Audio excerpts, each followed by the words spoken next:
Hey everybody, it's me, Mattspurs, back with another video. And in today's video, I want to talk about Tanguy Ndombele firstly. Obviously, in the last two matches that Tottenham Hotspur have played in, Tanguy Ndombele has contributed to absolutely none of them. He's played 0 minutes, and basically he's just been left on the bench. Obviously, he has been picked for the bench, so obviously Jose Mourinho considers him good enough to be on the bench, or there is no other player that is currently training that deserves to be on the bench instead of him. So I was a bit alarmed when I saw immediately after finishing the game the other day that reports from France were suggesting that Tanguy Ndombele is unhappy about playing for Jose Mourinho and he wants to leave the club in the summer. And then I heard about Barcelona offering either Nelson Semedo, who's a right back, which is a position we probably need, or Philippe Coutinho. Obviously we know him well from his Liverpool days, as a swap for him. I also heard from another source, I read from another source that Barcelona wanted to take him on 2-year loan with an option to buy.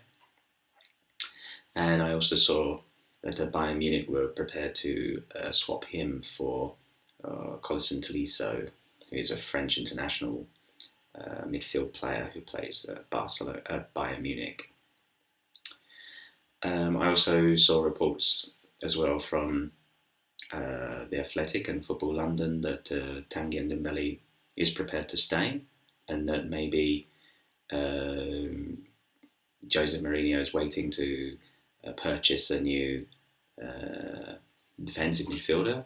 Looking at the moment, it looks like it's going to be Pierre Højbjerg, who is at Southampton, because obviously it's known that he's in the last year of his contract, and also the captaincy was taken away from him. So obviously Southampton are looking to sell him. It might cost a bit of money, but I'm guessing that Tottenham have earmarked him to be that player. Actually, in the game against Arsenal today, looked pretty decent actually, so could be a good addition to the Tottenham Hotspur team. But anyway, in terms of Ndombele, you can see that I have talked about several news reports, all slightly conflicting a little bit. So it says to me, I think, firstly, that probably his agents or the people around him are probably getting a little bit worried that he's not playing much, and maybe putting some feelers out there to see if any clubs are interested. Maybe it's just some talk in the newspapers to get clubs actively looking to purchase him. To be honest with you, I do know, and of course you know, that Jose Mourinho has come out and said that he's performing much better in training than before. He actually looks a little bit slimmer as well. He looks like he's definitely lost some weight. And I saw a clip of him today in training where he looked pretty good, did a great turn and shot. So he's obviously training very hard. And I think if he continues to do stuff like that in training, I think he'll probably get into the first team. However, currently at the moment, in the formation that we're playing, in the 4-2-3-1 formation that we played with in the last couple of games, I think in terms of the players that he's played, obviously in the first match against United, he played Winks and Sissoko because they were both defensive players. And he probably sees Tanguy Ndombele as a more attacking player. He likes to get the ball at his feet and go forward with the ball. And obviously last night against West Ham, he decided to choose Giovanni Lo Celso and Sissoko. And I felt, again, the midfield pairing played exceptionally well.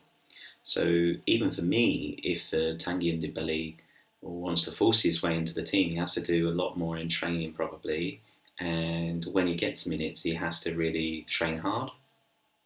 I think one thing that Jose Mourinho is probably trying to get out of him is trying to get a reaction. Obviously, he had that awful performance against Burnley and got taken off at half-time. He's trained well during the lockdown. He's continued to train well up to now. But if Mourinho keeps him out of the first team, maybe that gets him a little bit more aggressive, a little bit angry. Maybe Mourinho is looking for a reaction in him. Maybe Mourinho has actually said to him, "Look, I'm not gonna play you in these first 2 games. I want you to continue training hard, and we'll see after that." So there could be a lot of things that happen at a football club that we don't really know about. And I'm sure if Tottenham pays 65 million, I think, in total for a player, they're not just going to give up on him. You can see with the likes of Sissoko, the likes of Heung-min Son, and maybe there's other players as well. They've taken some time to actually get into the team and gel. So I think we just need to give Tanguy Ndombele a bit more time, as long as he trains hard and Jose Mourinho thinks he's good enough to be in the first team, I think he'll get picked. As simple as that. So my thoughts at the moment on Tanguy Ndombele is that it's probably nothing. His agents are probably getting worried that he's not playing much, but I think the guy is just 22 years old. He's just moved to a different country, and I know because I've moved to different countries before, it can take time to settle in. A new language, new culture maybe. Food is awful, the weather's awful too. So maybe for him it's going to take him some time. But I'm sure we support him, the club will support him, and I'm sure next season, when next season comes around, we could see a midfield free of Lo Celso and Ndombele in more attacking central midfield roles, with maybe a player like Højbjerg behind them in a defensive midfield role. Obviously, we'll see if that transfer comes to fruition.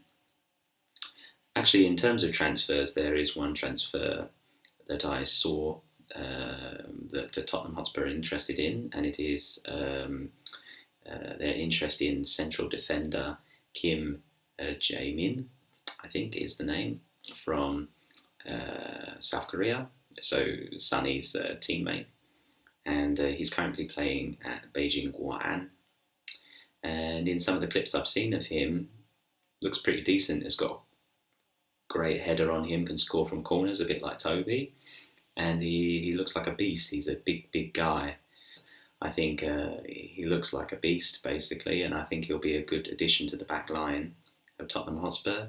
Maybe, obviously, I think we'll go into next season with Dyer and Sanchez as the first 2, and maybe we'll have Tanganga and Alderweireld, but obviously I guess this guy is being brought in as a replacement for Jan Vertonghen, who I expect to leave on a free transfer after his contract expires.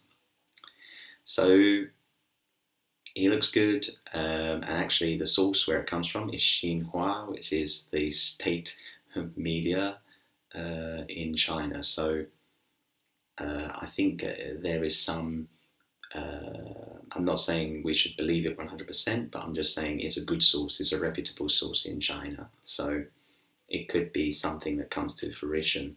Obviously, a lot depends on the fee, the player's wages, and whether the player actually wants to come. So we'll see what happens in that sense.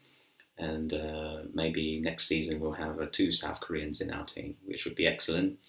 Hopefully there'll be more people in South Korea becoming Spurs fans as well. But anyway, that's just my thoughts on Tanguy Ndombele. Let me know what you think in the comments below. Do you think Tanguy Ndombele should start the next match against Sheffield United? Anyway, thank you so much for watching. Hope you enjoyed it. And if you did, make sure you subscribe. And until next time, come on you Spurs.